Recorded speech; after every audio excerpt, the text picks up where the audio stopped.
Jumbo Scampi. For limited... All for a price that will make you... How the hell am I supposed to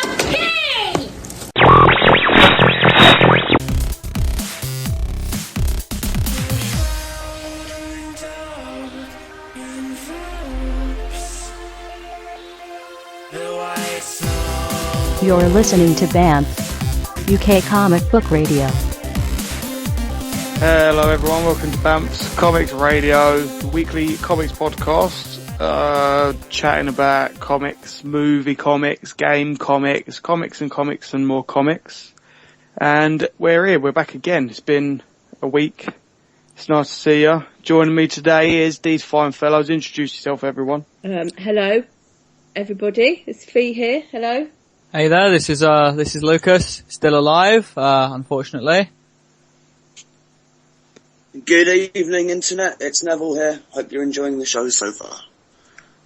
Okay, two of you weren't cheery. One of you wants to die and the other one looks like he's falling asleep. I'm incredibly cheery, okay? Right, you know, I am cheery as hell. Okay, well, let's move on.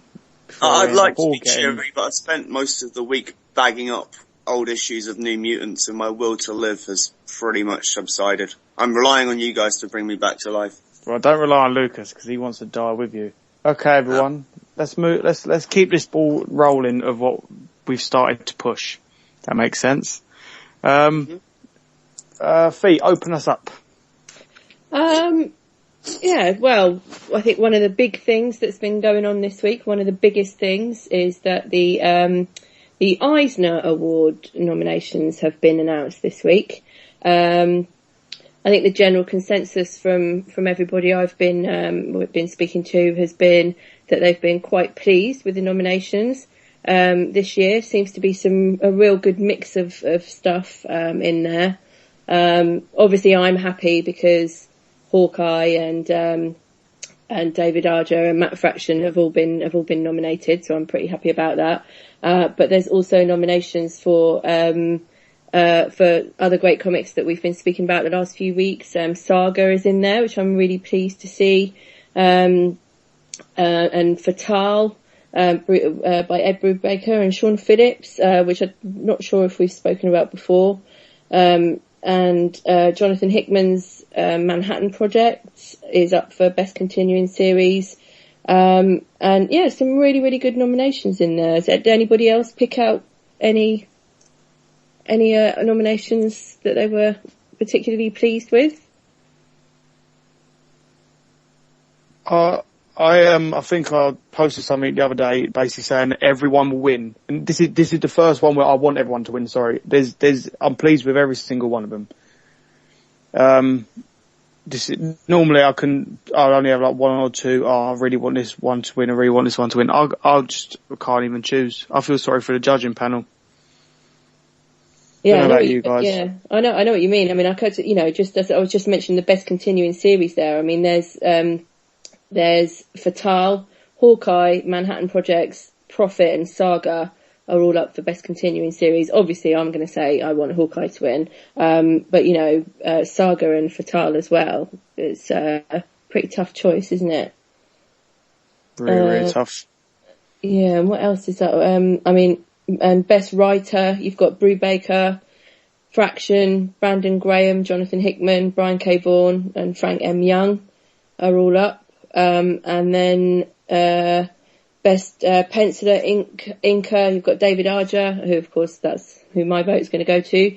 Becky Cloonan, Colleen Coover, Sean Phillips, Joseph Remnant, and Chris Samney. Again, who if David Arger wasn't in there, then Chris Samney would be my choice. And Best Cover Artist, David Arger, again, I'm just going to go for that one too. I love his covers. Brandon Graham, Sean Phillips, Yuko Shimizu, and J.H. Williams III.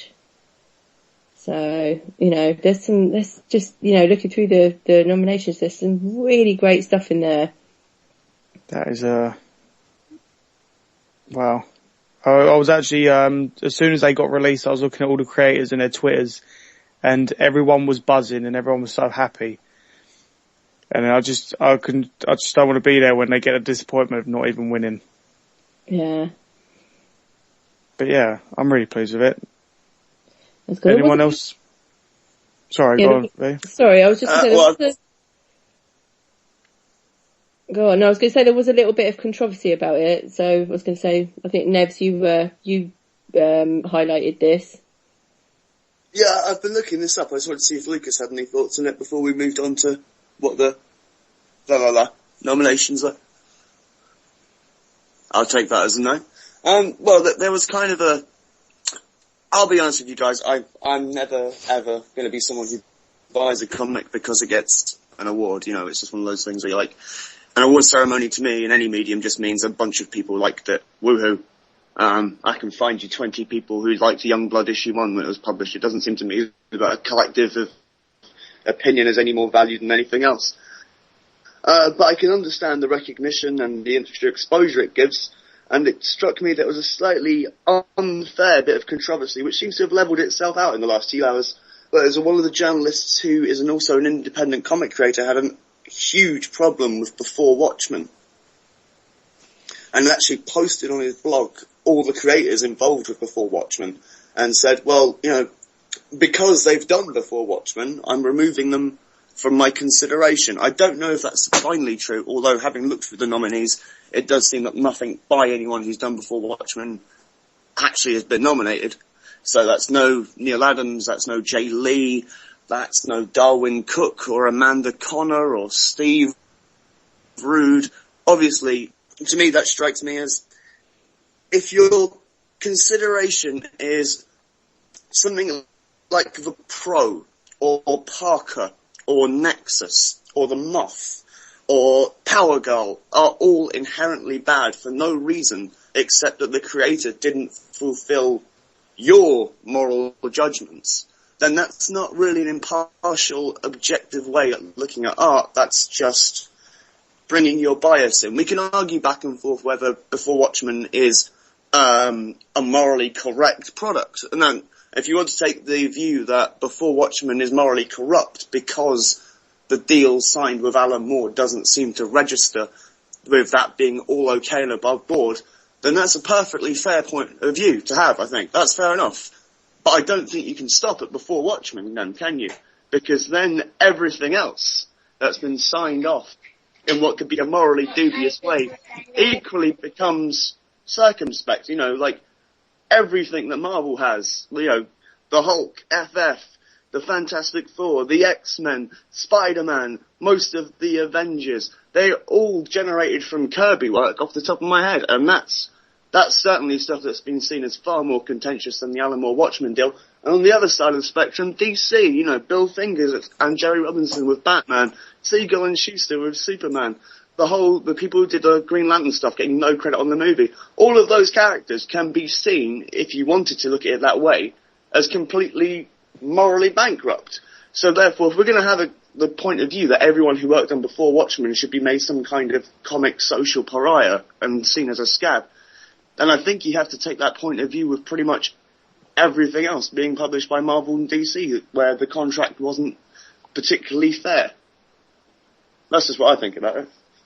Yeah, no, I agree with what you're saying there, really. And I've got to say, when I read that story, I did think I wasn't really sure how he could sort of, you know, keep his position as a judge, really, after he's kind of as well come out and proved that, you know, he's biased towards, you know, certain sort of like creators because of this issue. I mean, I think he made a statement, didn't he? Came out afterwards and said, "Oh, I'm not going to let this point of view affect my judging." But I think it's all very well to come out and sort of say one thing and then do another. He seemed kind of, you know, he felt quite strongly about the whole Before Watchmen thing. So if you feel that strongly about it, I failed to see how that can't sort of have some kind of impact on your thinking. But hey, that's just me. But you know, I take your point though, Nevs. If you're going to say that about Before Watchmen, then you know, pretty much apply it to everything. Well, yeah, there's not very much news out just yet, but the other big bit of news is Stan Lee is being called to the witness stand to sue against Disney as part of a multi-billion-dollar lawsuit. And I don't know the exacts yet, but I believe it's going to be something to do with how a comic character is created and then designated as being owned by the company who publishes it. And this is going to be, this will be interesting. Is all I really want to say what Stan's going to say on a witness stand where, as far as I can work out, allegedly, having seen documents like Kirby's scripts and Ditko's scripts, I'm going to be interested to see if Stan's willing to say he's the sole creator and deserves the full credit financially and historically for things like Spider-Man and the FF. Because if he doesn't say that, then that opens up a whole can of worms, especially regarding things like Captain America, which Stan Lee has previously claimed to be the sole creator of, which was pretty interesting since he was 12 when Kirby and Sinnott actually did it, you know? So yeah, it could be a very interesting time, and if I was part of the Kirby or the Simon or the Ditko estates, I'd be eyes glued to this particular court case. With that Stan Lee thing, I just think to myself, why now? Why is he choosing now to do this? Why isn't the lawsuit thing happening now? And also, everyone sues Disney all the time. I've not heard a time when someone isn't suing Disney for something, and it always comes on top that Disney wins. So, I'm not even going to bother with this one. I'll keep an eye on it just to see Stan Lee's humiliation. Maybe he's just bored. Maybe he realises he's getting on a bit, so he wants to cause a bit of a ruckus. So he's like, I'm going to sue Disney. There we go. You've got the wrong end of the stick of how this is working. This isn't Stan suing Disney. This is Stan Lee Media, which he has no more part of. Basically. Oh yeah, isn't he like absolutely nothing to do with that company? He abandoned it like 10 years ago or something like that. Yeah, and they did have some of their properties taken in by Disney and seem to think that they've got a fairly strong case that they should get their stuff back, which I think is a fairly legitimate point. I don't think Disney should just say we own this because hubris, you know. I think if you've got some creative properties and they get amalgamated by corporations who aren't really knowing what they're doing, I think you should be perfectly reasonable to go and sue to get them back. Okay. It's one to watch. You know. Like I said, everyone literally, I don't think I've heard a time when someone wasn't suing someone like Marvel or DC or Disney for something. I hear loads of odd ones. Speaking of legal Marvel news, have you guys got any other news? Because I've got a big bit of news. A little bit. Which is just a little bit kind of like news that I was reading about.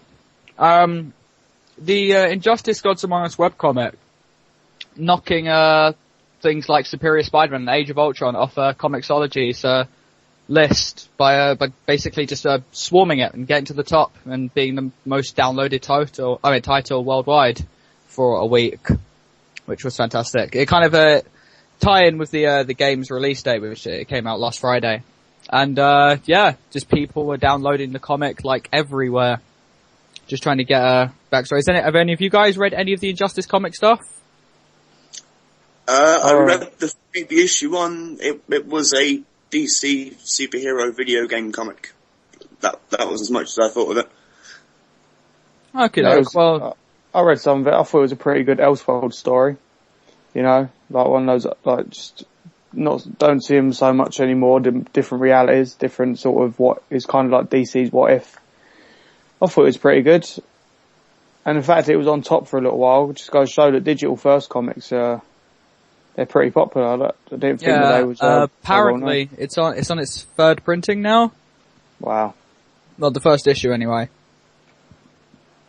Okay, well, Nevs, you said you had some more news, so it's kind of news, but not news. But it's kind of interesting. There's been a whole bunch of rumours, obviously, on the back of Age of Ultron incorporating Angela, and the thought in the back of everybody's head has really been, look, to be honest, Neil, nobody really cares about Angela. We can find all kinds of women in battle armor beating up angels all across the Marvel universe, and one more is not really going to make a difference. And the whole excitement has really been, you know, if Gaiman's getting involved with Marvel, does that mean that Marvel Man will be back? So, Bertie, I know you've got some feelings on Marvel Man, so I've got a feeling it might be wiser to let you expound upon what they are before I say what's going on. I think I've said a lot in the previous episodes. I don't really want to rehash what I've already said, but Yeah, I'm scared of rehashing now because I can't remember exactly what I said.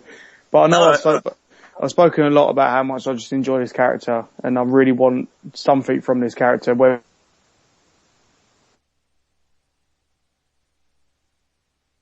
interestingly, nobody wants to confirm anything, which is incredibly interesting. The only person who's actually said outright anything absolutely factual is Bendis, and I've got a fair memory that Bendis has probably lied about stuff before when it pertains to comics being released and who's going to be appearing in them.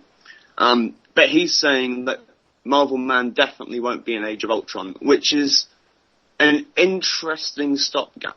Because to me, it's like, why answer the question? Why not just go, well, you guys may have assumed this, but that's not really our problem. Why go to the task of saying Marvel Man is definitely not in this comic? Why not just say, Comet the Super Horse is definitely not in this comic? It makes no sense. But while we're at this point, I've been thinking about Marvel Man a lot, and I've been kind of worried about it, because having reread Marvel Man quite recently, it occurs to me the reason that it sticks in everyone's memories is not because of the story or the themes, because you can't just do that again.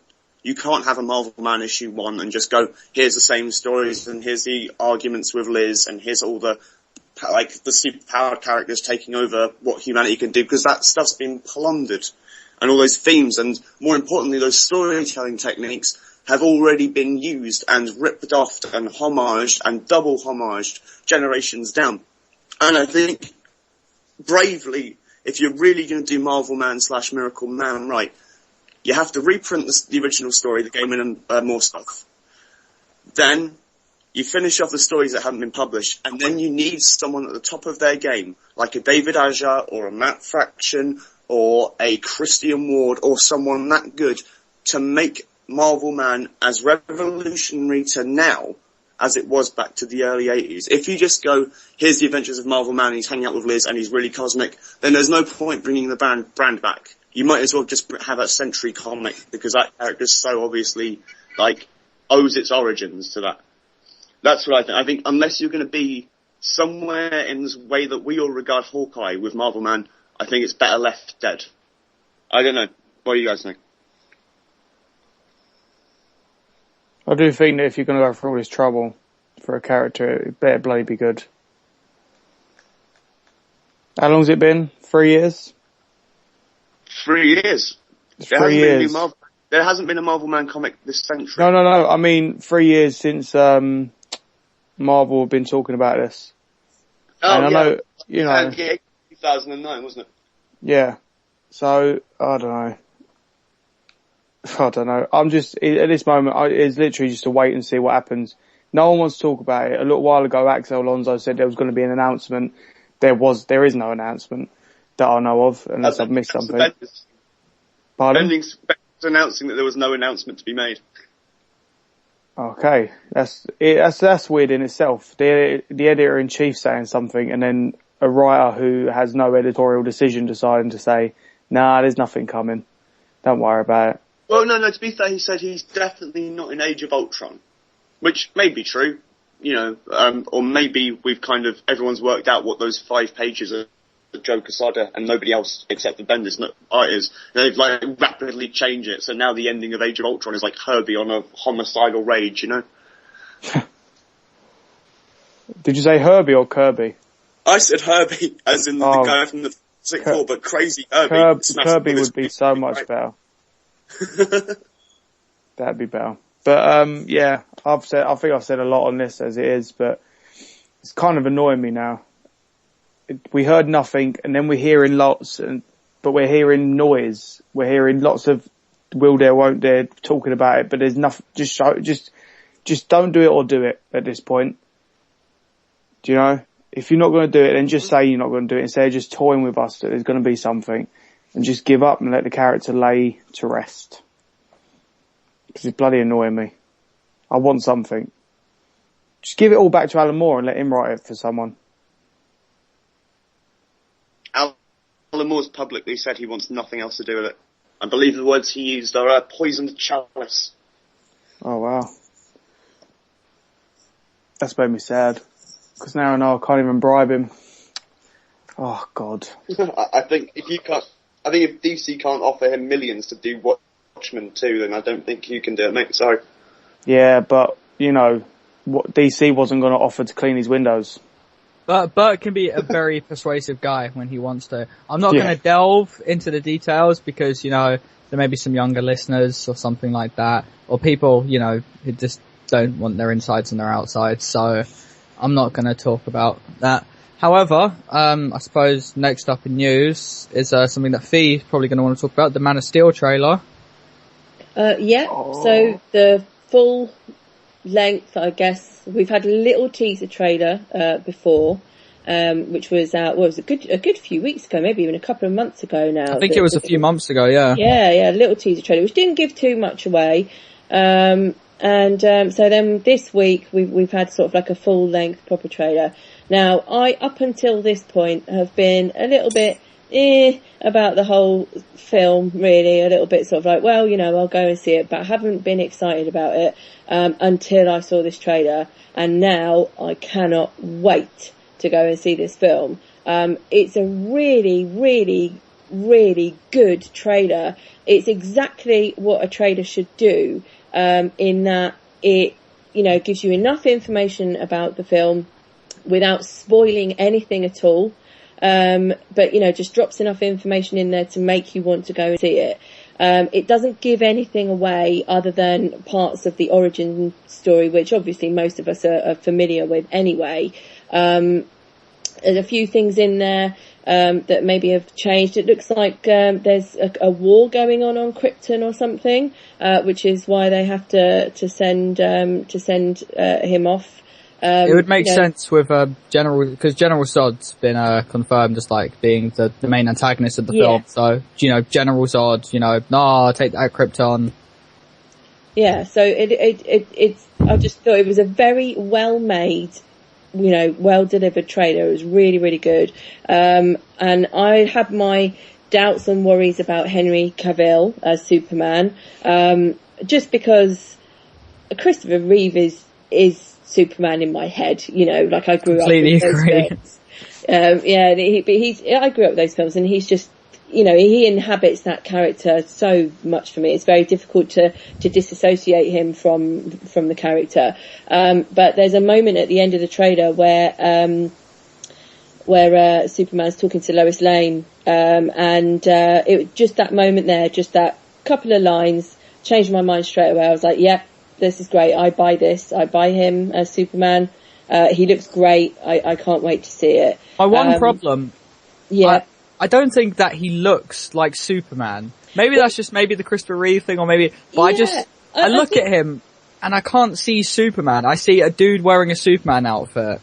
Yeah, I know exactly what you mean, because that's exactly how I felt. I was like, yeah, you know, good looking guy, but he just doesn't quite look like Superman. Whereas Brandon Routh, or Routh, however you pronounce his name, from Superman Returns, well, the less said about the film, the better, but at least they had picked an actor who, in a way, was kind of quite reminiscent of Christopher Reeve. He looked like Superman. It's a shame the film was awful. Yeah, it was. I mean, it's fun to watch. Say if you want to disengage your brain or watch something for about half hour, then you can watch like the first 45 minutes of the film and go, okay, but then switch it off after that. Sure. I'm sorry, hang on, let me just pause you for a second. Did you just attack the Christopher Reeves Superman movies? No, we was the complete okay, opposite. I'm picturing Nev's like drawing for knives and guns, going, oh my god! No, maybe Superman Returns is the one that's not. Oh yeah, that's a sneeze fest. That's like the movie equivalent of Prozac. Yeah. But I did have a little problem with the trailer. Mm-hmm. I felt that it was the teaser trailer with an extra minute and a half added on. What do you mean it didn't give you? Do you think it didn't give enough? So the reasons that why I thought it was so great because it didn't give things away is why you didn't like it because it didn't. No. I think it's great. No, it makes me want to see the film. Like I definitely want to see it after watching this new trailer. But it's literally the first half of the trailer is pretty much almost the exact same as the teaser trailer. There's a lot of repeat footage. Yeah, that was my only problem. But I'm fine with that. You know, we got an extra minute and a half of footage. We got to see Superman fly into space again. And you get some footage of some weird giant alien machine tentacles as well. Yeah. I think it looks great. I'm really, really excited about it now. It's got Nolan as producer, so it's got Nolan on it. The guy, his name escapes me now, so one of you may remember it. The guy who's playing Zod, his name's just completely gone out of my head. He's in Boardwalk Empire, if anybody watches Boardwalk Empire. He plays the FBI agent, who has, who's slightly unhinged, shall we say. Anybody who watches that show will know what I'm talking about. Michael Shannon. Yeah, that's right. And I think he looks great. I think he's going to be a brilliant Zod. Because the things I've seen him in before, he's an actor who has that real kind of like, who can do a mean streak. Do you know what I mean? Who's got sort of like an underlying like air of evil or danger about them. He's got a great face. He's got a great character actor face as well. So I think he's going to be really good. Really good. Okay, should we jump into new comics? Let's all see what we've been reading this week. I think I should start. Is everyone alright with me starting? Yeah, ladies first. Yeah, ladies first. Yeah, ladies first. Thanks, man. Okay, this week I've read quite a few bits from Oni Press. I say quite a few bits. It was 2 trades of Courtney Crumrin. It's a really quite a nice story about a not so nice little girl by Ted Nafioff.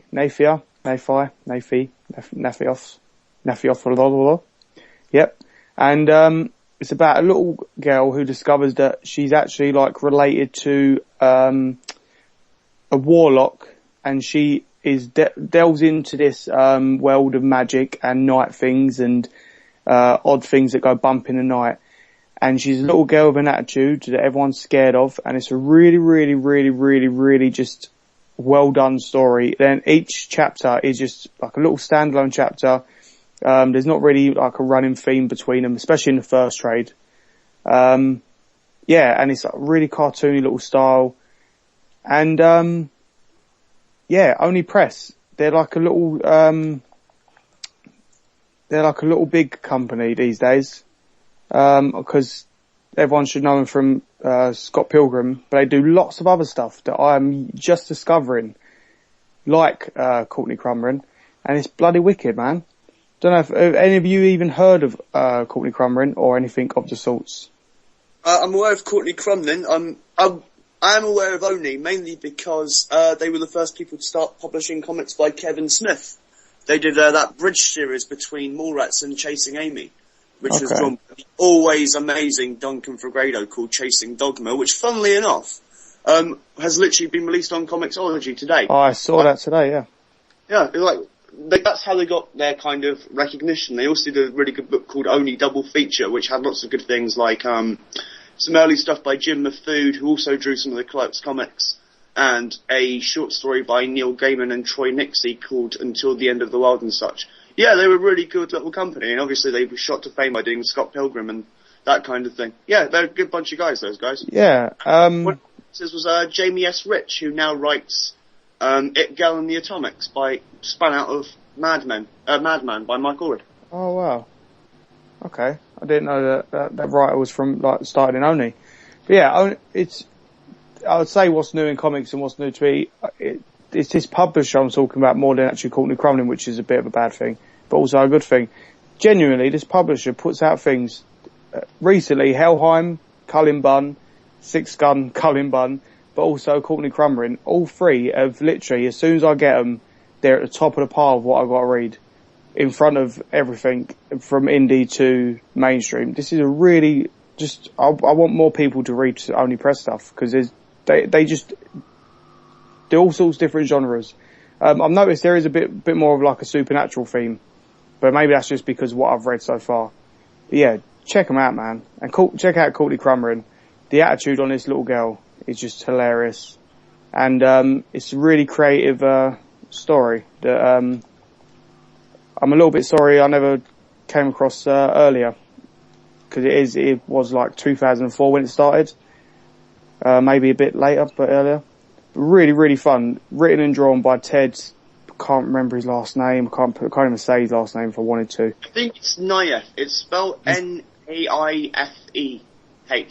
Oh, okay. I know that he's done some like art for DC. I think he's done some Batman stuff. Maybe on the online comics first book, digital first. Sorry. Written and drawn by him. Just really, really cool stories. It's all ages as well. Like you could hand it to a teenager, adult, maybe not a little kid because I don't think they can read properly yet. But all sorts. It's, so nice. I'm gonna hand it to Lucas to read because, just for kids.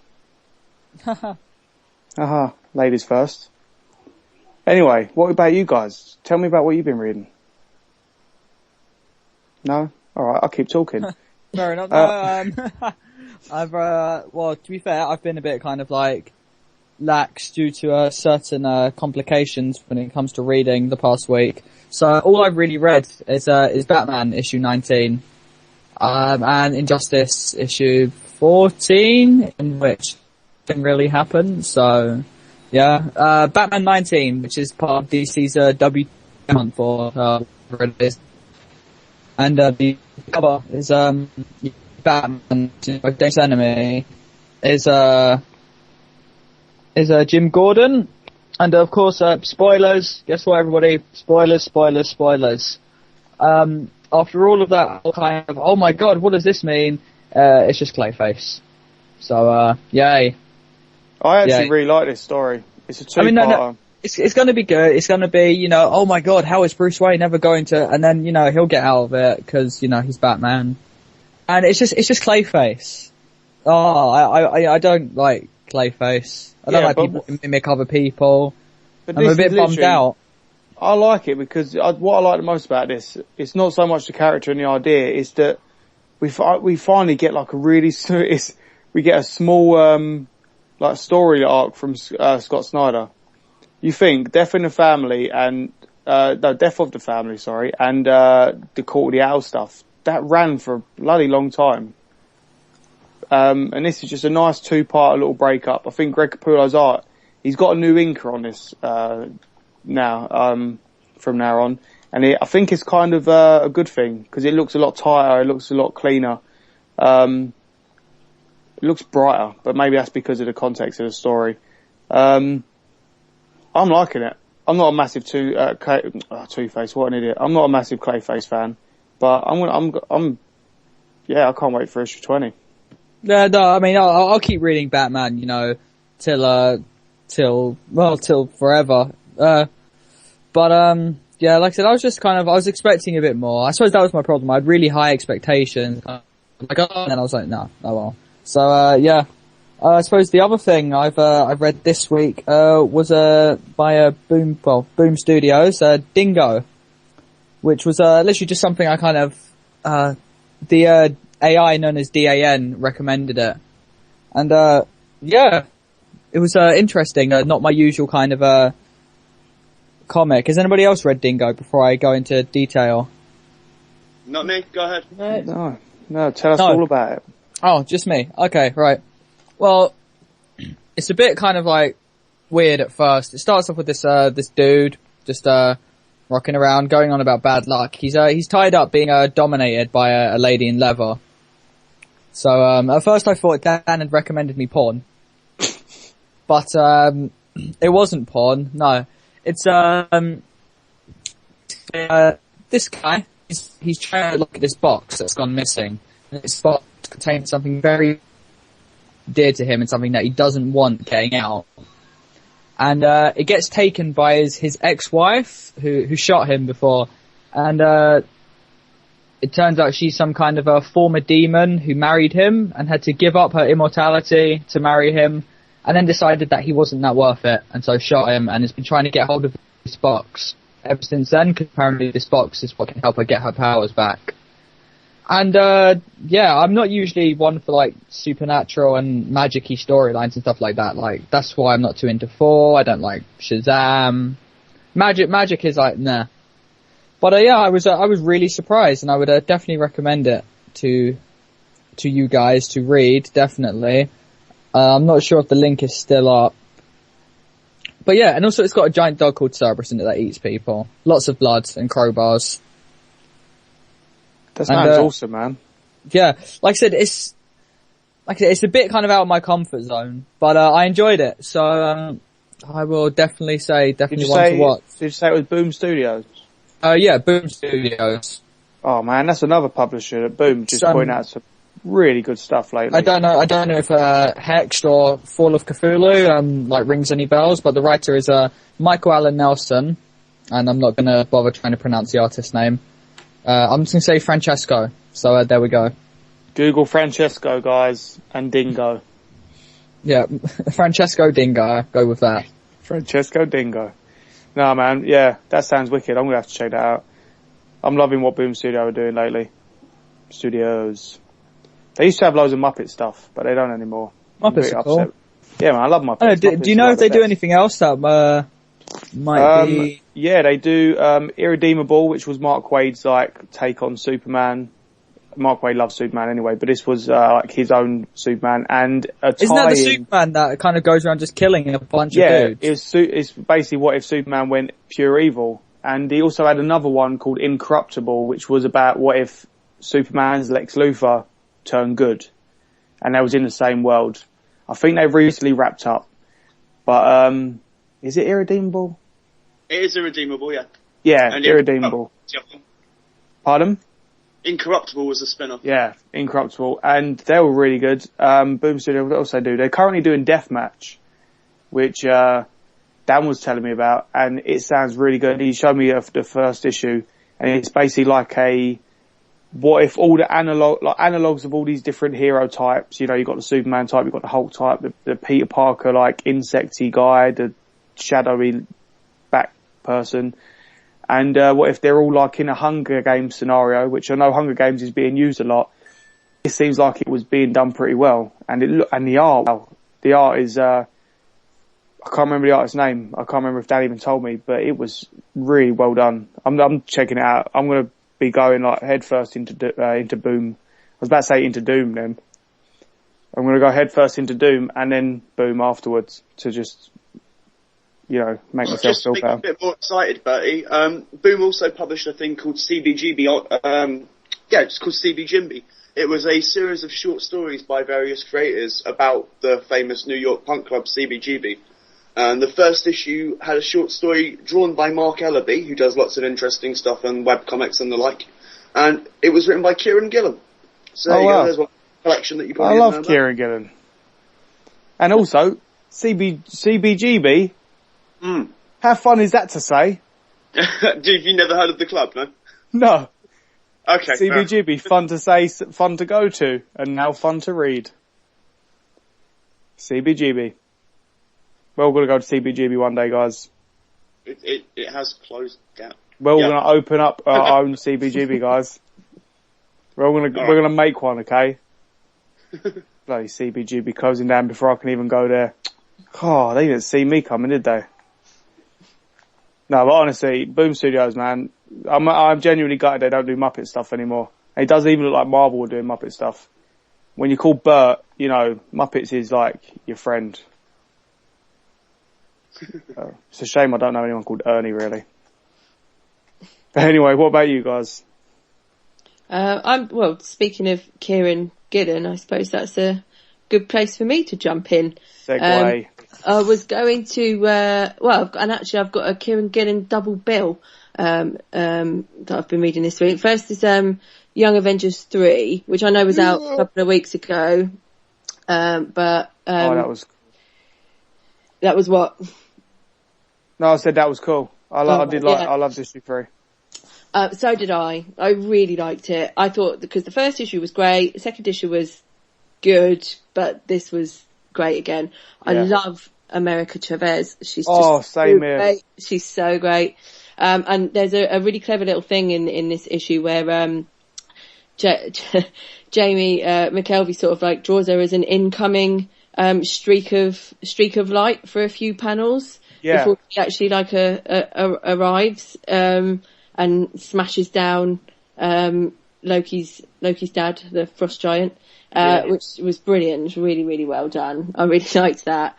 I thought it was full of lots of humour and really, you know, well drawn issue, and really building on the story. Love Kid Loki. I think I like Kid Loki more than, you know, any other incarnation of Loki, actually. I'll tell you what, Fee, I know I keep saying it, I said it to you earlier this week, but now it's confirmed it, you really need to read Kieran Gillen's Journey into Mystery. I know, I mean, and you know I'm kind of resistant to this just purely because it's not, well, I think Lucas said earlier on, you know, like, oh, magic and that, it's not for him. I'm a little bit like that as well. So I've been resistant to reading it, despite, you know, having been told by you guys and lots of other people how good it is.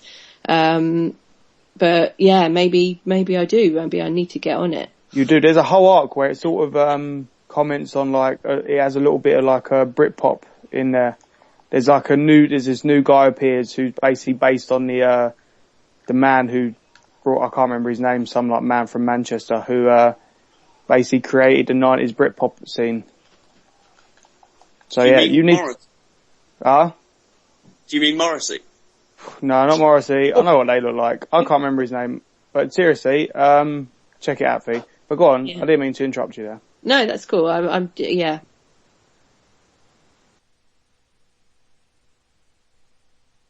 Yeah, no, I really enjoyed it. No Kate Bishop in this, or Marvel Boy in this issue, but by the looks of sort of like the cover and stuff, I think, you know, next issue they'll be in it. I think everything's sort of coming together. But I do really like the way this book is building. I think it's got potential to be a really, really good team book, and something a little bit different to all of the other Avengers books that are running at the minute. Really liked it. Check it out if you're not reading it. You know, it's only issue 3. Jump on, give it a go. But then the second half of my Kieran Gillen double bill is Iron Man 8. Which I read today. It's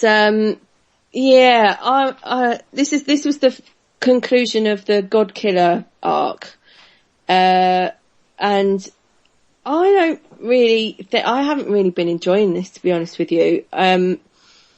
I mean, I really like Kieran Gillen as a writer and everything, and I, you know, there are certain elements and certain parts of this whole arc that I have enjoyed, but overall, I'm not really sure how I feel about this whole, like, Iron Man, Tony Stark in space thing. I know it's building up to, you know, like, so it's all gonna link up with Guardians of the Galaxy or something at some point, but, I don't know. It's not really where I feel comfortable with the character being, but maybe that's the point. And, you know, maybe need to read sort of like the next arc to see where it's going and how it all fits in and fits together. But have any of you guys been reading, Iron Man at all? I haven't actually.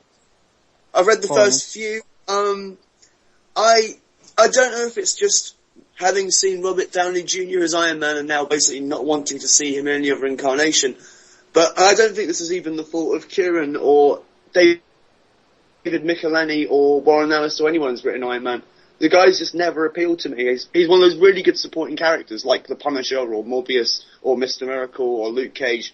But if you put him in his own book, there's just something that drags about it, and I don't know what it is. I don't think it's anything to do with the way Kieran's writing it. I think it's just he's not a guy who can carry his own book to any degree of interest.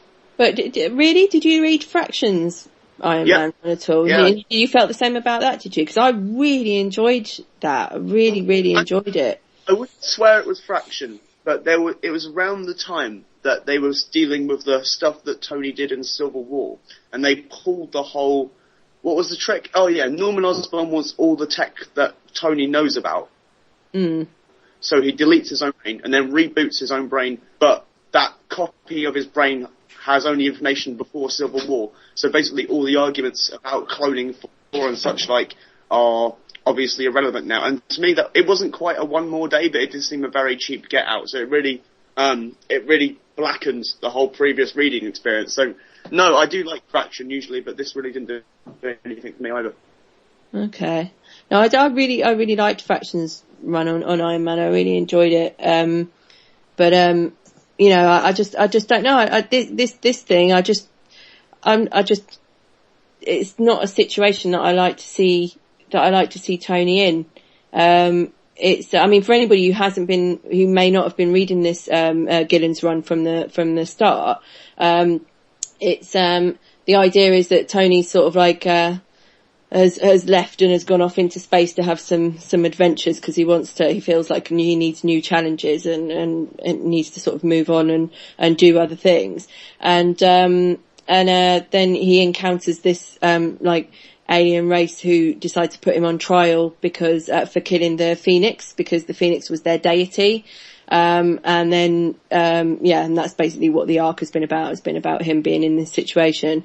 Then the other thing that you've had is Greg Land on art, which is, along with pretty much most of everybody else, don't enjoy his art. But I think, issue 8, which was the conclusion of this arc, I think that's the last issue that Land's doing for a while, I think. So at least with issue 9 we might not see him again, but there you go. So I'm not really sure. I mean, I'm definitely going to carry on because I want to see what the next arc holds in store. But Iron Man in space I don't think is for me. Do you know who's coming on after Greg Land? I don't actually. I'm not sure. I'll see if I can find out. Because the reason why I ask is the biggest reason I never carried on reading Iron Man after Fraction left and jumped on with Kieran Gillen was because of Greg Land. On top of that, it was I thought maybe after reading Fraction's run from the very beginning, that was like 2-3 years worth of Iron Man. I did fancy a slight change, but it was also that Greg Land was on it. My eyes can't do Greg Land art, just because I know where he got it. It's like everyone knows where he got the photo reference from, and this all I can see in my head is where the original source is, which is porn, by the way, in case any of you don't know. Iron Man in space is annoying me in the Guardians of the Galaxy thing. It's like he doesn't need to be there. I can understand, like, as a character, like maybe try something new. I want to go into space and all that, but by the sounds of it, that wouldn't even appeal to me. And I love space and all that.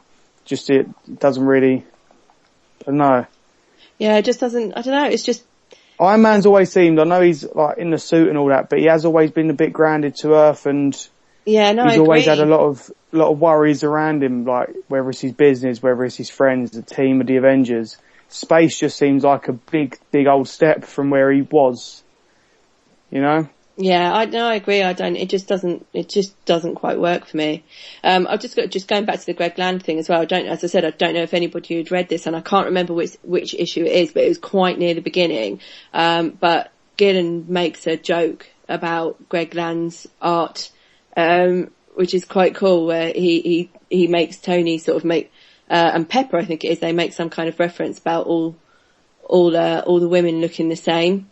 Which I have to say did make me chuckle. And then I did see that somebody had asked Gillen about this, either on his Tumblr or on Twitter or something, about whether he meant this to be a joke or if it was just sort of like a, but he was like, really? You asking me whether I meant to say this or not? It's like, of course I did. So that's worth checking out anyway, just for that joke alone, because it's quite good. Oh, Greg Land's a pretty good sport for going along with that then. Yeah, I know. Any other artist would just have thrown a hissy fit. I did sort of read it, sort of do it. The whole Greg Land thing, it does seem a shame that he's turned out this way. I remember, I'm old enough to remember CrossGen, which I think is where he kind of got his big start. And he was drawing a Sigil or Siren or something about a blonde. Like some kind of Lord of the Rings thing. And back then, he really was not photo reference guy, we'll say, for the sake of lawsuits. He was obviously trying very hard to be really good at what he did. And when he was going the way he was going back then, he could have been someone who really rivaled people like an Adam Hughes or a Ryan Sook or a Chris Sprouse, or that degree of craftsmanship and figure drawing. And obviously, I think we've all played the, that's clearly Pamela Anderson from that issue of Sports Illustrated that's, he's got Medusa done as whatever. And I think it's a shame that Scott that way. I think if he was just a cover artist or just like a splash page guy or something like that, he'd be fine. But I think he's really sacrificed storytelling for the sake of getting the composition of that image from that Google image search into the page. And I think Iron Man really is one more victim of that thing. I think his run on Uncanny X-Men with Kieran really suffered from that as well. Yeah, I went back and saw some of his cross-gen stuff because when I heard that he never used to be photo reference, I went to see what he was like. And yeah, I agree with you, Devs. He was genuinely a talented guy, but I don't know, the talent seems to have gone now. I guess I was impressed by some of the Iron Man armours he drew, because you can't photo reference an Iron Man armour. That's got to come off the top of your head, surely. But all the people, that's also a reason why I stopped reading Uncanny X-Men, was because Greg Land's art was I just couldn't do it no more. But yeah, let's talk about good artists. Anyone? Oh, Ken, that's like you. After last week's episode, I was worried that we were starting to look like an episode of the Merry Marching Marvel Society. So I decided I wasn't going to read any Marvel stuff, or if I did, I wouldn't recommend it for the show. So I decided I was going to try and look at a DC comic just for the sake of balance and try to find something that would be as alluring and as interesting. And guess what? Pretty much nothing. I did really try.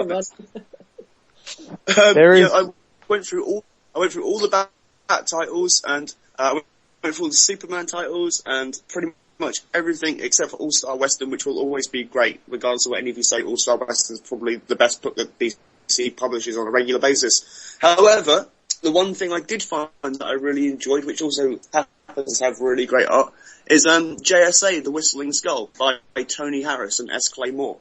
The 5th issue was released this week, and it's a 6-issue miniseries, and it pertains to the whole DC created a series of Elseworlds universes, and one of them was the Liberty Files / whatever storylines, which is a more realistic take on their adventures in World War II, as realistic as a bunch of superheroes in World War II can be, you know.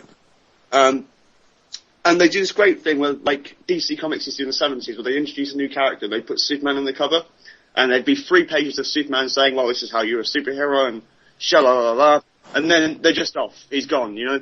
And JSA Whistling Skull really ought to just be called The Adventures of this awesome character called the Whistling Skull. Because the JSA are in it for literally 3 pages of issue 1. And that's it. And it's slightly mad, and if you don't know anything about the DC universe, this isn't a good place to start. But Tony Harris, I've never seen anyone just continually get better. And he's pretty much at the top of his game doing this. He's got a new book from Image, which is either about to ship or has shipped, called Chin Music. And having read these 5 issues in one go, it's lots of fun, and it's ridiculous, and it's so beautifully drawn. And if any of our more recent listeners have been turned off by anything that Tony said, really, you're missing out. Just extract the opinion from the artwork, because this guy, really, in a better world, he would be drawing something like a Batman or a Superman, just because he deserves that level of prestige. And the fact that he's not being given those kind of titles at DC seems a great shame to me. Isn't Tony Harris editor-in-chief at DC these days? No, sir, you're thinking of Bob Harris. Bob Harris. Jesus, how many Harrises are there? Well, we're up to 2. 2 so far, I'm sure there's more, but yeah, I'll get confused. You should mention Bob Harris, though, because I did have an interesting thought. I don't know, you remember that Bob Harris was the editor of Marvel in the mid-90s, right? Yeah. And the reason he was given the heave ho, although there appear to be lots of reasons, but the official reason was that he didn't make competent use of the added exposure that the X-Men movie franchise gave the whole Marvel universe, right? The X-Men movies didn't turn into any more sales for the comics. They just, were 2 separate but concurrent events. And now, you know, we've just had The Dark Knight Rises, and we've got a new Superman movie, and I'm wondering how much those movies have affected the sales on Superman Batman. And I can tell you from where I'm sitting, and my place behind the counter, not a lot of difference. People aren't saying, I've seen Dark Knight Returns. Can you show me some good Bat stuff, you know? I'd like to know what DC intend to do about this if, you know, these movies don't actually mean any more sales on the comics. I don't think the movies affect any publishers' sales. You have no idea how. Am I wrong? You've just dropped a massive funny book bollock. Oh, go for it. I love dropping balls. The effect of Avengers and the Spider-Man movies, Captain America and Thor make all the difference in the world to those franchises. Oh, to the franchise, but I mean, like, in terms of sales, like, they really sell that much to... comics, it does lead to added walking traffic going, I've just seen Captain America First Avenger, please sell me some good Captain America comics. That does happen. Oh, okay, it's just, like, you know, I always see it as, like, from where I am, I've never seen someone go, oh my god, I've just seen this, I need to read it. Hence why I'm always annoyed when you get, like, Nick Fury Jr., It's like, do we really need Nick Fury Jr.? Is it selling that much? Don't start me off on Nick Fury Jr., please. Or fake Nick Fury, as I can't imagine that Samuel Jackson's... Nick pretending to be someone else. I hear a fee alert going off.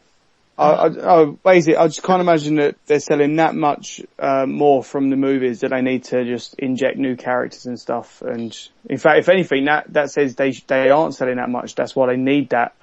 Hey, look, it's him from the movies. You got to buy this. What about Spider-Man Jr.? That sounds like a good idea. Needs that degree of be quiet, Lucas. victimization. Say that again. I think Nick Spencer sells Secret Avengers all right. Do you know what I mean? It's got Hawkeye in it, and it's Nick Spencer. The Secret Avengers sells well enough. I think the whole you don't need the Iron Patriot and the Nick Fury Jr. in there and the Agent Coulson. Isn't Iron Patriot's costume going to be in the new Iron Man movie, or did I get that wrong? Yeah, it's going to be there. That's why they bring it back for Secret Avengers. In the books, it will be some bullshit excuse like we need an American symbol. Pardon? I read issue 3 of Secret Avengers. It's so much better than the previous two. It's really I liked it. It was really good, wasn't it? Yeah, enjoyed it. But did you talk? Sorry, just going to butt in there. We were just talking about fake Nick Fury, which that's another thing. It's my headache. Deep breath. But what annoys me most about fake Nick Fury is that they've put him in Cap's awesome Secret Avengers costume, the blue one with the white star on the chest. You guys know the one that I'm talking about? And the white stripes going from the shoulder to the star. Yeah, love that costume. Loved it. I was actually disappointed to see Steve Rogers go back into his Captain America costume. And for somebody who loves, as you well know, who loves continuity and likes things being, you know, the way that they should be, I loved that costume. So they've now put fake Nick Fury in that costume, which now every time I see him wearing it just makes me really mad. But I did see there was some concept art leaked for the new Captain America film last week. But it's been taken down now because I don't think it was supposed to be out there. But it shows the concept art shows that costume, that Cap's Secret Avengers costume. So you may well be seeing that in the new Captain America film. Oh, that's awesome! I love this. I do love that design. I don't know who designed it. You know, sure. These days you always get an artist that design a new thing and they love the idea they design something. But on a side note, I saw something a little while ago on Facebook, can't remember where, and I will try and find it for you guys. I can only assume it's part of A1 Comics because it had a massive A1 put on it. But I showed Dan, and I am scared for these people because on the cover was their super soldier guy, you know, and Dan even saw it for the first second, and it is a rip-off of the Steve Rogers Super Soldier, just with a slight colour change. It is Captain America, and that just reminded me of it. I will try and find it for you guys, and I'll try and find it for you, Fee. Okay. Just because it's still an awesome looking costume. I hope they don't get sued and all that because it's an awesome looking costume, but it's just the way they've changed the costume. I actually like the way they've changed it. And I want to, you just remind me of it and I'll show you if I can find it. I've got some insight to what goes on at A1. I'd be very, very surprised if the guys there had let any kind of design rip-off happen. The problem is with that kind of American flag based design is that there's only so many places you can take it and not go, well, that's Captain America, isn't it? But we'll see. I doubt it is. I know those guys, and I suspect there'll be, if it is a Captain America kind of thing, I suspect it'll kind of be a parody of all that kind of yay old glory and justice. Yeah, it'll be like an analog parody thing. And like I said, I hope they don't, because it is still a cool design. But I even showed Dan, and Dan was just like, wow, that is, I'm looking for it now. We'll find it. Talk amongst yourselves and all that. But I've heard about this. I've heard an interview with the guys behind A1, and they was talking about this story in particular. And I'm still going to read it. I'm still going to buy it. Everyone should be buying A1 for every reason ever, because it's going to be great. Yes. Well, I guess the one comic that we haven't talked about, which I've been trying to avoid, and let's talk about things that aren't Marvel, but obviously the big stuff happened in Age of Ultron this week. Oh. Don't. Fee knows my rage. Wow, that sounds bad. I haven't even read any more Age of Ultron yet since Division, so Fee knows all my rage. Fee. I read it, right, I mean, yeah, as Nev said, I know we're sort of talking about this every week, but we're going to get this because it's being published every week. It's the first time, I guess, that they've done an event, on a publishing scale like this, where you're getting a new issue each week. And I read this issue, which is issue 6, and then I just knew Bertie would not be a happy bunny, shall we say. We'll have to say spoilers, obviously. So again, like I said last week, if you haven't read Age of Ultron 6 yet, press pause, go away, read it, come back. But there's two, huge things that happen in this issue. One of which, well, I'll let Bertie talk about this. Right. Does Hank Pym die? Right, listen. When you don't walk into the Batcave and kill Batman. And you don't There's a big difference between Batman and Hank Pym. Well, no, this is the thing though. If you read Mighty Avengers, Dan Slott's Mighty Avengers, they say that, his lab is, when he's in his laboratory, he's dangerous. Even Norman Osborn acknowledges that, right? You don't walk in, I don't care if you're Wolverine, I don't care if you're Marvel's most popular character, you don't walk into Hank Pym's lab and stab him in the face. Right? Okay, listen. And also, Sue Storm is 100% the murderer. Because she didn't stop him? Because it's not even that. She held his hand back. Was probably the murderer, Bertie. No, this is the thing though, is that I was thinking this as I was urinating earlier. Because I thought to myself, oh, I know some other piss that I saw this weekend. Sue Storm, subjectively, Sue Storm was holding him back. About Spider-Man. Oh, trust me, I said before, Hank Pym is my Spider-Man and Batman to Lucas and Fee, okay? And I said, I saw, right in the book, Sue Storm was holding him back, going, you can't do this, and then went, oh no, you can actually, and then let him kill him. Sue Storm's a murderer, and you don't walk into someone's laboratory, which is basically their bedroom and their living room and their house, and kill them in the face. You don't kill Hank Pym, right? That's just ridiculous.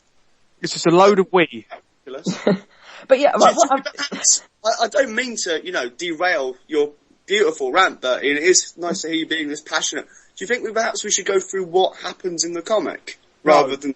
No. Whoa. Creating Ultron, is definitely no reason to get stabbed in the face. It's not like he's going to take over the world or anything, is it? And also, hang on, right, let me just quickly say, right, it's not just the death, it's what the death is and what Wolverine's goal was. Bendis has set it up so that Wolverine goes back in time, kills Hank Pym, and then everything will be fixed. The Marvel Universe for years has said that their time travel doesn't work like this. Their storytelling way they use time travel doesn't work. If you do that, it just creates a tangent timeline, and the world you came from still exists. So Wolverine's just going to go home, and everything's going to be there. I am intrigued to see what happens with next week's shipment of Marvel comics, obviously, because presumably, if this is in continuity, and this has happened this week, then there's now never been a Hank Pym post the Goliath period. Therefore, so many comics have now just not happened. So presumably we can all take our copies of Avengers Academy back to Marvel and say, can we have, like... Well, then doesn't that mean that maybe somebody goes back in time to stop Wolverine from going back in time? There's no one really and this left is why to go I back in hate time travel, okay, right? Because it messes things up. Time travel is like, it's bollocks. Should we my also say language. the second big thing that happens in this book? Fee, do you want to do this one? Because if I get angry again, I'm just going to headbutt a wall. Well, I had to go back and read it. I had to go back and read it twice. And in fact, even now I'm talking about it, I think I still need to go back and look at it again. But basically, Captain America's head blows up. Yeah, it gets shot off of his shoulders. Yeah. Well, You don't shoot Captain America in the face. Let's see, I think Iron Man's dead, Luke Cage is dead, Jessica Jones is dead, Jessica Jones's baby is dead, and worst of all, right, the worst tragedy is that they've cut Jennifer Walters' hair. And that will not stand, Marvel. Did you read, Bendis said how many people have been messaging him about, in outrage about, She-Hulk's hair? Good. He deserves it. Captain America's head got blown up. Yeah? It got shot off his neck, man. By who? It was like, by an Ultron droid. You see, this is what your favourite character creates, but, okay? He creates Captain America's death. No, this is the bullshit that Bendis has put on paper. Listen, okay, guys, listen, right? It's safe to say that Bendis has written my wee and put it on paper. Okay, it's a load of hits. That makes it to the back of the trade paperback. I hope it does as well. Bendis writes my wee. Jesus, seriously, guys, this made me angry. But at the same time, I turned to the very last one, and Marvel love to show you what the next cover looks like. And on the next cover, by the looks of it, what came first, what happened in that issue doesn't matter because we get a Captain America with an eye patch, and we get like a burned up Cyclops and stuff. So I don't know what's going on anymore. I don't know. Party. What, pardon? It's just a cosplay party. It's nothing to do with the comic. Yeah, it's not Steve Rogers. It's just a guy that doesn't know what Steve Rogers really looks like. Just made his own costume. Like D-Man or something. Yeah. I don't know, guys. I honestly wish I knew. You know what it is? It's none of this ever happened, and they all wake up and it was a horrible dream, and Spider-Man is still Peter Parker. If I had to say, if I put money on how I think that this is going to go and this is going to end, I genuinely think, this is me speculating, so if I spoil anything, I'm sorry. I think that at the end of it, someone's going to go back to a certain point in time, someone's going to do something, and everyone wakes up and goes, oh, that happened. Yeah. And move on, and it'll be a big disappointment. I can't really see how, I just can't, I really hope that Bendis has got something really clever, like, you know, up his sleeve. Something really, really clever that we all can't guess, and by the end of it we're going to go, oh, bloody hell, actually, that was really good. But I just can't see it at the moment. I'm the same as you. I just think, like, God, it's all going to be, some time travel's going to be involved somewhere. Somebody's going to go back. It's all going to get reset and everyone's going to be okay. Apart from probably one person, whoever that will be, who will be dead for a year or so. There is the Hank Pym one-shot solicited for after Age of Ultron, although, I don't know, 24 pages of dead Hank Pym might not be that interesting, eh? But yeah, but they're not going to they're not going to kill Hank Pym off when we've got Ant-Man movie coming out in and also, they've already announced, are they? They've already announced there's going to be a, what's it called? An ongoing series with Hank Pym, with the Vision, and loads of other robots. So we all know this is the thing, it's already confirmed that it's all going to be undone. Yeah. Or will it? No one knows. Well, no one exactly. knows. I just, as I said, I just hope there's something clever, you know, I hope there's something clever to come, but I won't hold my breath. Yeah. The thing that's really worrying me about all this is that, you know, unless something, as you guys say, really clever happens, Marvel are basically now at their Crisis on Infinite Earths point.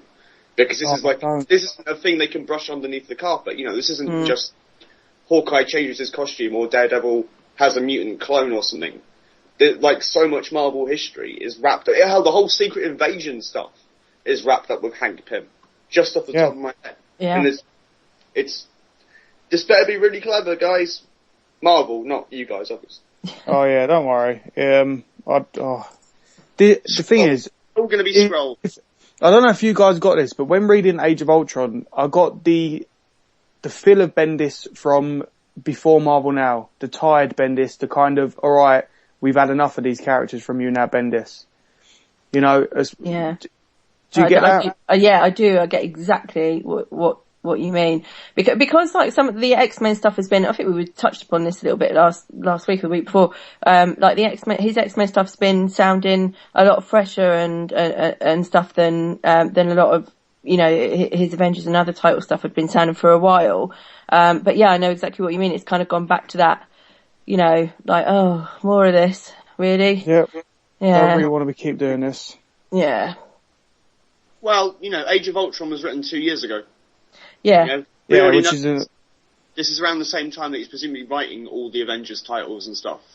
Yeah, so it's going to have that kind of feel, isn't it? Yeah. Saying that, Scarlet's been pretty good. Another book by Bendis. Yeah, I'd like to read that. I haven't been reading that. I'd like to check that out. I still need to check out Powers first. Oh, you don't want to do that. Maybe the first year of Powers. Powers no good? It started well. First year or two was great, and then it just dragged into, you know, as you've said quite rightly, Bertie, everybody being clever over Chinese food. There you go. Oh, I hate that. Oh, God. If I wanted to see people eat, I'd go stand at a restaurant window. Did anybody read Trinity War? I know I haven't, but I feel for the sake of fairness, we should probably bring it up. Trinity War, the DC thing. Mm-hmm. That's the one. That is funny you say that, actually, because Dan did want us to talk about this. I don't know what's going on with this Trinity War thing. And if you could enlighten me, that would be a big help. I was kind of hoping you knew. Oh, right, well. okay, let me just quickly say, right, the Trinity War, for the people that don't know, Trinity War is, when the DC New 52 happened, there was a character, a purple cloaked lady called Pandora that appeared in every single #1 issue. And there was like a Where's Wally style, like, can you spot her? And then it was about 6 months into the New 52 that they went, oh, she's called Pandora, she's part of an up-and-coming thing, and a new comic book, free comic book day happened. There was a free comic book starring her, the Phantom Stranger, and someone that looks remarkably like the Mal Question from the way back when days. The Vic Sage. The Vic Sage, that's his name. The Vic Sage Question, who had died a long time ago and hadn't been seen. And they were standing around, they were talking about how there's something happening and something's going to big happen, and people got then the idea that Phantom Stranger was Judas and Pandora might actually be Pandora from Greek myth, and the Question is just a guy that's probably standing there like, hey, I'm standing here. And then it went quiet, and then we get a big another splash poster of all the DC heroes punching each other in the face with the title Trinity War. And that is literally all I saw. But recently in the previews, I don't know if anyone else saw this in the catalogue, Pandora's getting her own ongoing. Oh. It is called Sins of the Trinity something Pandora. Not actual colon, the 2 dots. She's getting her own ongoing, and we still haven't got Trinity Wars, which was hinted at the very beginning of this DC New 52, which was 2 years ago, a year ago, 2 years ago. So I'm hoping for something soon, because I need something to wash the taste of Age of Ultron out of my mouth, and don't know, something fresh from DC, because as Ned's pointed out, there is not much happening over at DC. It's all a little bit stale at the moment. It sort of feels like it's reverted to before it was New 52. Sales certainly has. See, when the 52 happened, there was like loads of buzz and there was loads of cool stories and loads of directions, but now it's all sort of filtered through. You haven't got the oddball and stuff like Agent Frankenstein and OMAC and God, what else? They cancelled so much stuff that was like just. I can't help but feel, right, just to carry on the DC thing, that all the good stuff they've put out is stuff that they had in their publishing anyway. Things like Shade and OMAC. And Batwoman, certainly, and everything else that was part of the 52 launch that was designed for that has failed spectacularly. The best title of that whole line was, Action Comics for my money, and that was really bad Grant Morrison. And, we don't even have bad Grant Morrison writing action anymore, we had Andy Diggle for a cup of coffee, and now we've got someone else. And like we were saying earlier, there's nothing there to entice anyone anymore. There's compared to Marvel, who clearly looked at what DC did with the 52 and went, right, those are all the things that they've done wrong. Let's look at that, learn from that, and then we'll make Marvel now really good. Which is why, critically, creatively, and certainly sales-wise, Marvel are blowing DC out of the water. And it's not even a race anymore, do you know what I mean? I'd be very surprised if DC can maintain their position of number 2 publisher by the end of the year if they carry on this way. Yeah, that is also a reason why we do talk a lot about Marvel, is because there's so much good stuff coming from Marvel. And I agree that someone like Image or even a smaller publisher will come along. IDW could even do it and knock DC off that top stage, which is really why I do hope Trinity Wars, which by the sounds of things will be like a JLA versus JL versus JLD big event. Maybe that'll help. Maybe this will be something where a big event will not be a hindrance, because a lot of big events people are tired of, people don't want, but maybe this is something that will help because DC need it. At the moment, the strongest book for me that's been going is Batman, and but even then, it doesn't feel like it needed to be called New 52 Batman. You could have just carried that on and just gone, here's some stories. These things. The problem with these arguments always, you run the risk of running into Marvel is better than DC. The problem is, I think Marvel are a lot more progressive and a lot more willing to listen to the creative people that they have. And it seems to me DC aren't. They're kind of like, this is what you're going to do, and that's it. And there's not much in the way of invention or innovation. And I really think that maybe the advantage for DC, or maybe the strategy to try out, would be, instead of having a bunch of interlinked books like the Batman family books and the Superman family books and the Justice League family, it's just trying to focus on making each book they have the best it can be. So you just let Scott Snyder and Greg Capullo and just say, all you've got to do is make Batman readable. Not Detective, not Red Robin and the Outlaws, any of the other titles. Just do the best you can on that comic. And that's what tends to work with these things. We don't really care about how good Secret Avengers is because Hawkeye's in it, but we like Hawkeye because of Fraction and Asia, And that's the thing DC has to learn from, is just, get some really good talented people, like the people they had doing before Watchmen, give them the titles, don't do the event stuff, just make really good individual titles that people want to come back for every month. Seems pretty simple to me, and they've certainly done it before. Yeah, this day and age, people follow creators more than characters, so just do it. I agree with you, Nevs. Which I think is why Image is in such like a big influx, because they're just letting creators, they're pushing big ideas that you wouldn't see anywhere else, and I'm loving Image at the moment. IDW are the same. You've got to love all the publishers. Smaller publishers are just fucking awesome, man. Only Press. Go read Only Press, guys. I'll clean your windows if you do. Alright, shall we move on? Yeah, so what we're going to, everybody going to talk about their mystery comics this week. We can do, because last week Lucas wasn't here. Yeah, so, Lucas, do you want to start with yours? Okie doke. Yeah, I read, God, it was such a long time ago that I read it, but I read Axe Cop. Which is, yeah, Nevs, you would love it. But Axe Cop. It is genuinely about a cop who rocks around with an axe. Wow. Where do I start? Well, it starts with him, the Axe Cop, opening a book, and there's a button in there that says press for Dr. McNinja's assistance. So he presses the button, and Dr. McNinja jumps out of the book, and then Dr. McNinja and Axe Cop go off on like an adventure together. And yeah, once again, it's another one of those titles that I've been recommended that pretty much does not make any sense whatsoever, which is why I like it. Which is, you know why it makes no sense?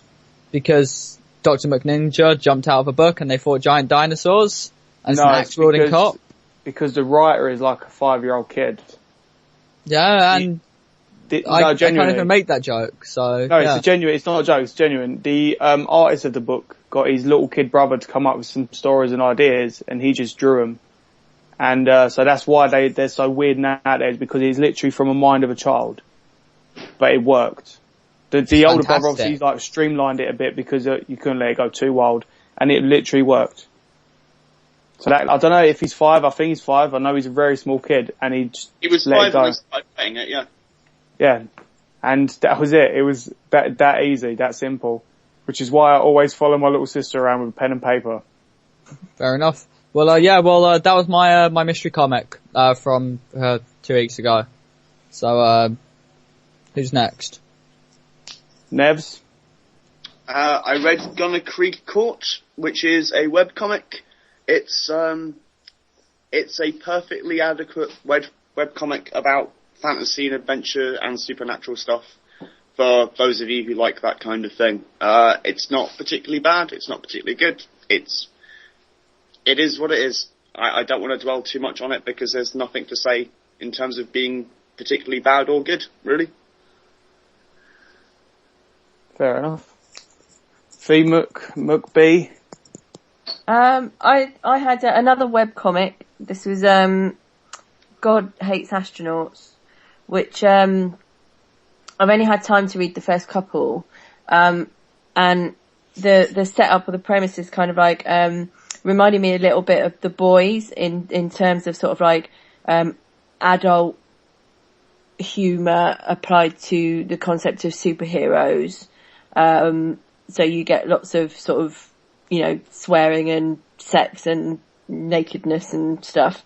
I liked it. I thought it was funny. I'll probably carry on reading it. It has, the best thing about it is that it has the ghost of a floating cow's head in it, who haunts one of the characters. Just read it. It's mental. But yeah, no, it was really good. I did like it. If you like The Boys, then I think you'd probably like it. So, Bertie, what was yours? Mine was Unsounded by Ashley Cope, and it starts as like a road trippy kind of book, which I thought it was, but then it's more about this really annoying little girl who is the daughter of a big king guy, and this poor servant zombie magic guy has to follow her around and escort her from one place to another. And I've only read the first couple, but I really enjoyed this because it was a annoying little girl who had to be babysitted by this poor tortured soul who had to listen and put up with her. And again, that is me and my little sister. This poor man gets abuse. When you're told by a little kid that you are nothing and you're worth nothing. And I was actually asked why was I here by my little sister the other day. So when that's happened to you, you can relate to this book, this webcomic, and you can find comfort in the man's strength and patience, which I don't have. But yeah, it was really fun, really bright, lovely art.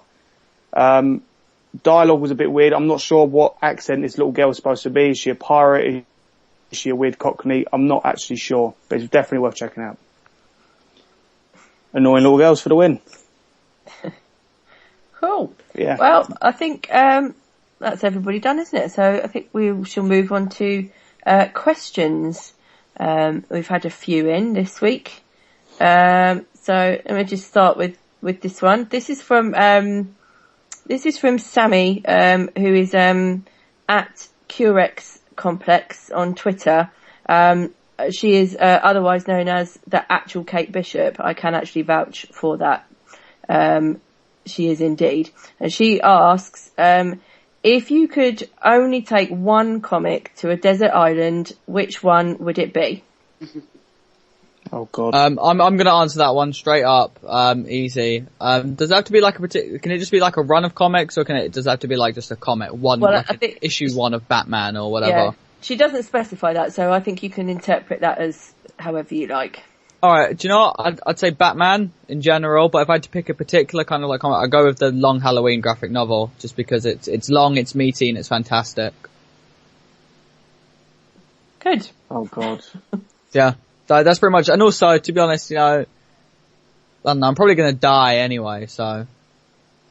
You could use the paper for food, for warmth. I would. It's a big book. You could probably sail on it as well. Can I order lots and lots of comics and then use them to build a raft that probably won't work?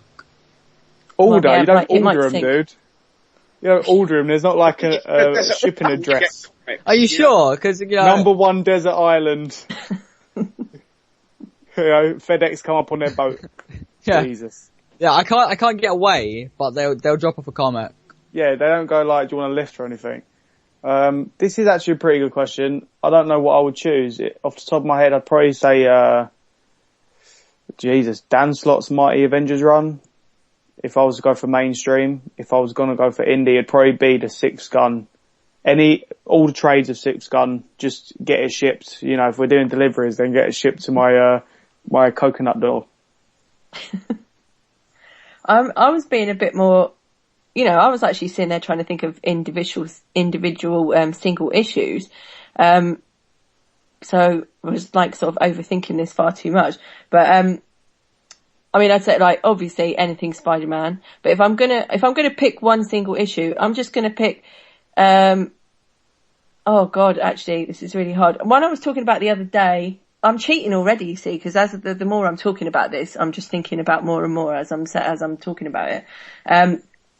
But I was talking about one the other day, which is my favourite Spider-Man and Wolverine issue, which I absolutely love, where it's Wolverine's birthday, and Wolverine makes Spidey go with him to a bar to have a drink, and they sort of like get into a bit of trouble with the clientele in the bar, shall we say.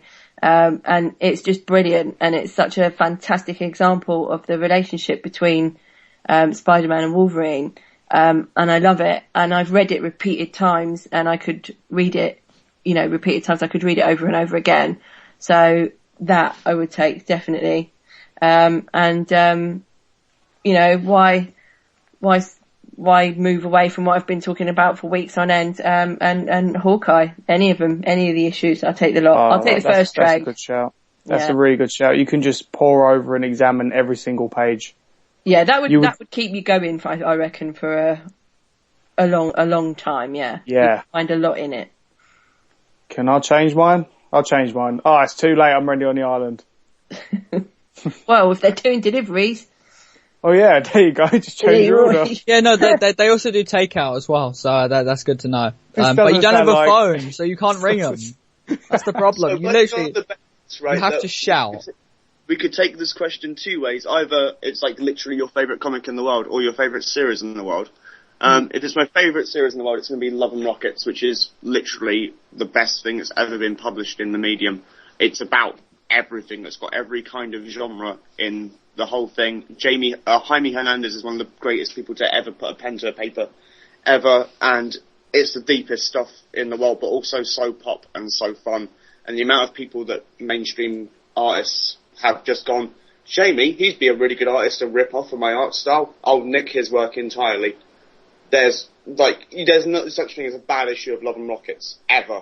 And there's never an issue of Love and Rockets that won't make you think about your life or the world or philosophy or everything. And I'm making it sound a lot deeper and more difficult to get into than it actually is. It's so much fun, and it's untouchable. I've not read anything by anyone else who's ever touched how much joy Love and Rockets brings me. However, if we're going with the literally one issue of anything, I'm going to go with Kill Your Boyfriend by Grant Morrison and Philip Bond, which is a comic. It's basically Badlands but set in Blackpool, and it's those two guys at the absolute peak of their abilities. There's none of the stupid superhero stuff that Grant Morrison ended up doing. There's none of the projects that Philip Bond clearly did because he needed a sandwich. It's just both of them doing stuff out of sheer joy. It's only been reprinted once, and it's a comic that people who know what they're talking about, like Kieran Gillen, or funnily enough, just swear by as probably the best thing Vertigo have ever done for that matter. So yeah, those are my picks. Love and Rockets and Kill Your Boyfriend. There you Nice. go. Good. Okay, so next question. What is the geekiest thing that you own? So I guess that could be, you know... Wow. That is a lot of stuff. I mean, are we saying geeky? Can it be like geeky and freaky at the same time? It can. I'm going to Okay. say it can. Yeah. I had a joke one then, but I'm not going to say that one. Wow, what's the geekiest thing I own? My Xbox? I don't know. Geekiest thing. For me... Mine is. Sorry, yeah, go ahead. No, go on. I want to hear yours. I want to hear yours. Go All for right, it, well, Nev. mine is twofold, right? Not only do I still have an Alf toy, as in one of the stuffed toys who was released in time from the TV show back in the 80s, who still hangs around with me quite a lot, funnily enough, and appears in a lot of my status updates. But he wears the Spider-Man mask I was given as a child over 30 years ago. So my Alf, who wears my Spider-Man mask and sits in my front room playing Xbox with me, is probably the geekiest item I own. That's pretty cool. Geeky, yeah. That Alf might actually be worth lots. Alf Maybe is that my- mask. Will never sell my Alf. Well, I can make you sell it. I wouldn't really make you sell it. That sounded really evil. Yeah, you sounded quite sinister then. It's just like a challenge. It just seemed like a challenge, man. Nevs, quickly, just get out while you still can, because this guy's coming for you. There was just a challenge in there, and I just wanted to take it. I might take it. I don't know. Okay, well, I've ever done. what's your geeky thing then, Bert? What's the geekiest thing that you own? I own a lot of stuff, and I'm going to go geeky as in I regret buying it, but then I kind of don't. Like, for example, I still have like, a little while ago, this what's making it even more geeky is like, literally like a year or two ago, I bought a Hobgoblin action figure just because I love the Hobgoblin. Old school Hobgoblin, not like the winged guy. I own a Green Lantern ring. That's pretty bad. I own a Thing Bust. I saw it and just thought I need that Thing Bust. So I bought that. It's not really mega geeky, but like, yeah, it's kind of, that's probably my most geeky. I probably think of something so much worse soon, and it'll just embarrass me. I completely forgot I had it. I think I've got the same problem, to be honest, Bert, that I'm surrounded, actually, to be honest, at this exact moment with so many geeky things. I've got 2 Batarangs, one of them kind of broken in half because it was broken over, my roommate's knee. We've got another Batarang that, ended up slightly going into somebody's shoulder because it was that sharp. Lots of Batman stuff, actually. I'll tell you what. Green Lantern ring. I've got one, but I'm not sure if it can be considered geeky because it's not comics. I still own my Simba teddy bear from when I was a kid. Because I absolutely cool. I love Disney so much. Yeah. But I killed Mufasa. You killed Mufasa. Mufasa! Oh, I still own him, Simba, and I don't let anyone touch him. He's my Simba. I genuinely, my little niece wanted to play with Simba, and I got really edgy and was like, "Oh God, it's my Simba." Damn, see, I told you I'd think of something that was just terrible to me. God, yeah. Anyway, let's move on. Fee, save me. What's yours? I'm not telling you no more about Simba. He's my Simba. I've got I've got like a whole room of geek upstairs. Like one of the spare rooms is just full of geeky crap. I've got like loads of Marvel figures and stuff, and I've got a TARDIS and 2 David Tennant Doctor Who dolls and some stuff like that. I have got a Spider-Man onesie, which I think you guys have all seen a picture of me wearing. That's cool. That's probably the geekiest thing I own, but it's also the coolest thing I own as well at the same time. It really is. Onesies are awesome anyway, but make it a Spider-Man one and you just win like 1,000,000 points. Yeah, definitely. No, it's very good. I think we've got time for one last question. Let's do it. Dee, what's the question? Okay, I have, Okay, I've got one here. We kind of briefly sort of touched upon this a couple of weeks back, I think, but it's a slightly different angle on it. Will paper comics still be published in 5 to 10 years' time? God, So if you're looking down the line now, do you think that we're still going to be able to walk it? You'll get a sheet of paper with a code. That's what you'll get. I would like to think so, but I doubt it. Unless it was something really special, like a big, massive collector's hardcover deluxe edition. I don't think we'll be getting single issues or anything. In maybe 5 years we will. 10, I don't think so. Even I'm like, I love reading comics like on paper in my hand, but even I'm getting more and more inclined to get a tablet or something and just put every single thing I own on there. And it hurts me to say. Negative. I think 5 years there will be new comics, although they'll probably be like $10 a pop or something. I think maybe 10 years, 15 years, there won't be new paper comics. But I think the market's still got enough people of that generation who have the fetish for paper comics. Yeah, I agree. I think they will. I think but by 10 years' time, nah. But although you may still sort of like get collected trades or something like you do at the moment, but single issues, I think. But they will, when they do go digital, they will be like mega easy to get. Like things like Comixology will be your new local comic store, and they'll just be so easy. It'll be just as easy as walking into a comic store and getting them. But they will just, which is a bit sad because you lost that pilgrimage to the comic store. I quite like going in there and having a chat with like-minded individuals, we still we do still do it, but, there's something cool about like, oh, you read this, I know you read this. I don't think we'll be able to do that, pass comics to each other in that way. Which sucks. But hey-ho.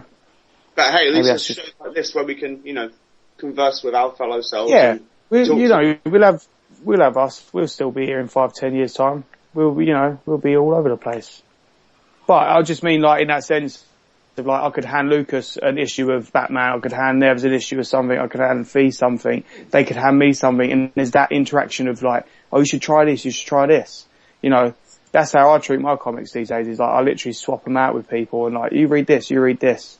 But we won't have that anymore, because a digital copy, you can't share that, which is for understandable reasons. But you just won't have it. Be sad. Unless you trust someone with your iPad. Don't trust me with your iPad. You won't get it back. But anyway, that was nice. That was a nice little future reminisce of sad times to come. Maybe sad times. Well, we can all shed a tear. Yeah. I do hope that when it is completely digital, we do still get hardcovers and stuff, because I recently bought the We Free hardcover, and it's a really nice hardcover. I would love to own more of these and have them nice on a bookshelf. I couldn't imagine reading that on an iPad so much and enjoying it as much. Okie doke. Well, after that question, I believe that brings us to the end of the show. That is, I do believe it, unless anyone else got anything to say. No. Nope. Okay, well, Bert, will you do the honours? Right, let's do the close down. This has been BAMF Comics Radio, and we have all been Bertie Kempson, Lucas Maxted, Fee McBee, and Nevs Colemans, the man of coal. And you've been listening, and we're glad and happy you listened. And if you would like to listen more, go to wearearcade.com, and you can listen straight from there, or subscribe on our iTunes feed. Just type in BAMF Comics Radio, and it should be there. And also you can like our page. We're on Facebook at BAMF Comics Radio, and also we are on Twitter at Comic BAMF. At Radio BAMF. At Radio BAMF. See, I don't even know anymore. And also you can follow us each individually. For example, I am Bert_Kempson on Twitter. And how about you guys? Give us your Twitter tags. If you want to follow me, I think we've been through this already. Don't follow me literally, just follow me on Twitter. It's at Lucas Maxted. I tweet occasionally. There you go. I live on Twitter. I'm there all day. It's at Fee McBee, FEEMCBEE. McBee. I like that MCB. You know, that sounds like you could be a DJ. MC Fee McBee up in the house, laying down My some name is beats. MCB, I'm so greasy, and stuff like that. Oh yeah. Oh, do you know, I've just looked at my Twitter to get my Twitter handle. We've just had a question in, and it's a really quick one. Should we slam it in?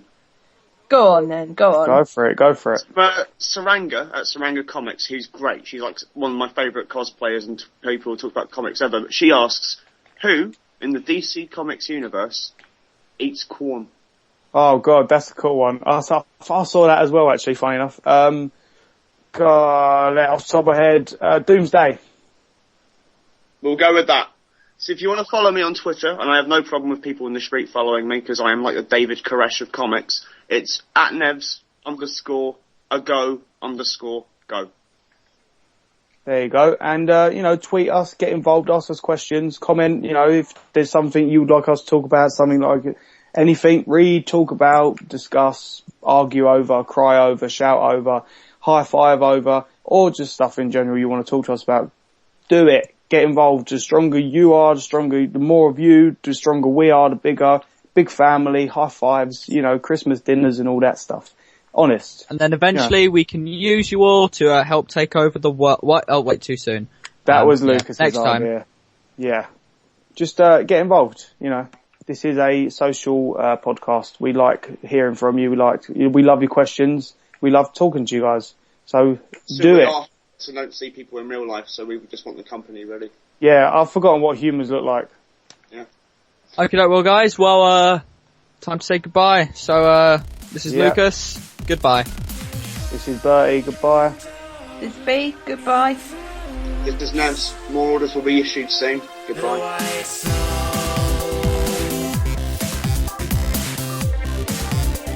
www.wearearcade.com